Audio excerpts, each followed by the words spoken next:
नमस्कार, मेरा नाम अभय कुमार है और आप देख रहे हैं अब जनता बोलेगी न्यूज।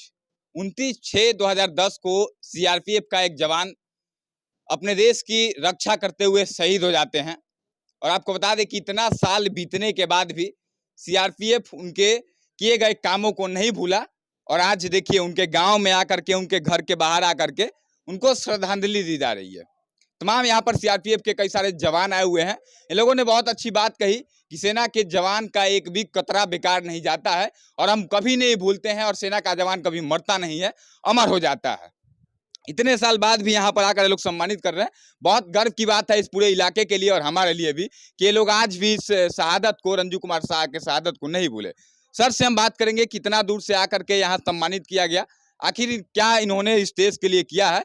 सर के जुबानी हम सुनेंगे क्योंकि तमाम जो लोग इस क्षेत्र को नहीं जानते हैं वो जानेंगे आज। सर, सबसे पहले बहुत बहुत स्वागत है आपको, बहुत बहुत धन्यवाद कि आप इतना कड़ी धूप में भी यहाँ पर आते हैं। सर, हर साल ऐसा होता है या पहली बार हो रहा है? जी, प्रत्येक साल होता है। प्रत्येक साल होता है। जी। अच्छा सर, हर कोई शहीद होता है, बहुत सारे जवान शहीद होते हैं। क्या हर किसी के लिए इतना सम्मान दिया जाता है या फिर इनके लिए ज्यादा सम्मान है आपके डिपार्टमेंट में? सर, इस तरह के शहादत बहुत कम आदमी को मिलता है। जो इन्होंने मिलिटेंसी के साथ लड़ने के लिए जो इन्होंने शहादत प्राप्त किया है, इनको साल में क्या, इसके इसके बीच में भी इनका शहादत हम लोग अदा करते हैं। इनके साथ में अन्य कार्मिक था जो मिलिटेंसियों ने घात लगाकर, एम्बुश लगा के ऐसे हमारे योद्धा को ए, मार मार दिया है, जो हम लोग कभी नहीं भूलेंगे। ये भगवान की ओर से अमर है और शहादत हम लोग साल में एक बार मनाते हैं। अच्छा, इस गांव में सर पहुंचे हुए हैं, यहाँ के लोगों ने किस तरह का आपको सपोर्ट करते हैं जब आप आते हैं, या इस बार जब आप तो किस तरह का लोगों का सपोर्ट आप लोगों को मिलता है? हाँ, इसमें 2 बात हो जाती है। नंबर 1 बात ये है कि हम कहीं भी जाते हैं शहादत के समय में, तो हम लोग खुद अपना सामान खुद लेकर के जाते हैं, क्योंकि जो हमारा भाई बिछड़ गया है, उससे हम क्या सहायता लेंगे? हम लोग खुद अपने आप लेकर के सामान आते हैं। हम ये चाहते हैं कि इनके ऊपर कोई लोड नहीं पड़े। दूसरी बात, जो इन्होंने हम लोगों के लिए, चाहे ये गाँव ने जो हम लोगों के लिए किया, जो भी आदमी करीब 10 मिनट के अंदर में, हम टेंट भी आए थे लगाने के लिए, नहीं लगा है। फिर इन्होंने अपना टेंट लेकर लगाया है, मुकम्मल व्यवस्था किया है। यहाँ तक कि बुजुर्ग हमारे सरपंच साहब हैं, इन्होंने भी आते ही हमको सीने में लगाया है, बोले कि ऐसे सपुत्र को हमको भारतवर्ष में ज़रूरत पड़ता है और चाहिए। इन्होंने बहुत ज़्यादा धन्यवाद दे दिया, उस लायक हम लोग नहीं हैं। हमारे शाह जी वो काम किए हैं जो शहादत के जोग, इससे भी बढ़ कर के हम लोग इनको मानते हैं।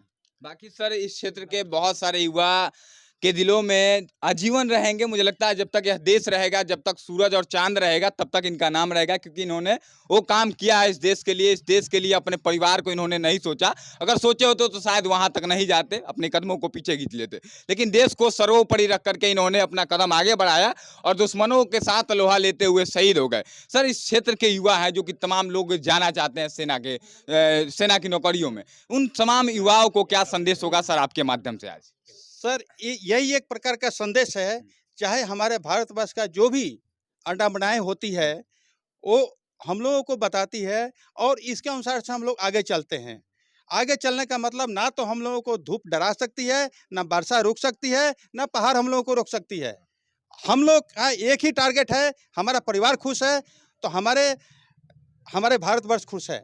इस लिहाजन हम लोग जो कुछ भी आदेश मिलता है उसके अनुसार से हम लोग आगे बढ़ते हैं, जिसके वजह से शाह जी के शहादत के लिए हम लोग कोटि-कोटि सत नमस्कार करते हैं। और इसीलिए आए हैं कि हमारे आने वाले जो जो पीढ़ियाँ हैं, जनरेशन है, इस बात को समझे और इस लक्ष्य को अगर जो प्राप्त हो रहा है तो कभी भी अपना टारगेट नहीं भूले। सर, एक बार फिर से बहुत बहुत धन्यवाद सर आप लोगों को कि आप लोग इस कड़ी धूप में भी आकर के हमारे सेना के जवान जो हमारे गांव के हैं, पड़ोसी हैं, इनके लिए आप लोग आते हैं हर साल। बहुत बहुत धन्यवाद सर आपका। धन्यवाद तो आपका है कि आपको बगैर बताए हुए थोड़ा-सा सूचित कहीं मिल गया होगा, वो तुरंत हम लोगों के पास आए और हम लोगों से जो सीआरपी का जिज्ञासा है, परंपरा है, वो पूछने के लिए आपने निछावरों के धन्य तो आप हैं महोदय। Thank you so much. Sarpanch साहब भी आए हैं, यहाँ पर पहुंचे हुए हैं। और सरपंच साहब, आपसे हम जानना चाहेंगे कि ये लोग यहाँ पर पहुंचे हुए हैं, आप लोगों को कितना गर्व होता है कि आपके गांव का लड़का आज देश के लिए न्यौछावर कर दिया अपना जान, और आप लोगों को गौरवान्वित होने का हर साल मौका मिलता है। कैसा लगता है आप लोगों को? हम लोगों को ऐसा लग रहा है कि पहले ही इनको, जो जवान आए हुए हैं यहाँ शहीद दिवस मनाने के लिए, उनको मैं बार बार धन्यवाद देता हूँ। और वैसे सपूत को धन्यवाद देता हूँ जिन्होंने इस गांव में जन्म लिया, इसके लिए मैं अपने को बहुत बड़ा गौरवान्वित समझ रहा हूं कि ऐसा सपुत्र गांव में नहीं हमारे देश में जन्म ले, जिससे हमारे देश की रक्षा रहे। देश की रक्षा के लिए जो जवान अपना शहीद हो गया, वैसा असंख्य लोग पैदा हों। इसी के लिए मैं बार बार भगवान से प्रार्थना करता हूं कि ऐसा ही सपुत्र जन्म ले, और उस व्यक्ति को भी मैं बार बार धन्यवाद देता हूं कि जहां रहो तुमको शांति मिले, और ऐसा ही वहां से भी आशीर्वाद भगवान से मांगो कि हमारे गांव में ऐसा जन्म ले, देश में जन्म ले। धन्यवाद। चलिए, आखिर में आप सभी से कहेंगे कि इस जवान के शहादत को हम लोग याद रखेंगे, और हर साल जैसे सर लोग मनाते हैं, आप लोगों के क्षेत्र में भी अगर कोई जवान है और जवान अगर शहादत हो जाता है, उसके परिवार का साथ दीजिए, हर कदम पे साथ दीजिए, क्योंकि वो जवान आपके लिए और पूरे देश के लिए न्यौछावर कर दिया अपना जान, अपने परिवार का कभी नहीं सोचा। तो आप भी अपने परिवार से ऊपर उठ के उस जवान के परिवार को समझेंगे और इस परिवार की सहायता जब भी जरूरत होगी करेंगे। एक बार फिर से सीआरपीएफ के सभी जवानों को बहुत बहुत धन्यवाद। जय हिंद।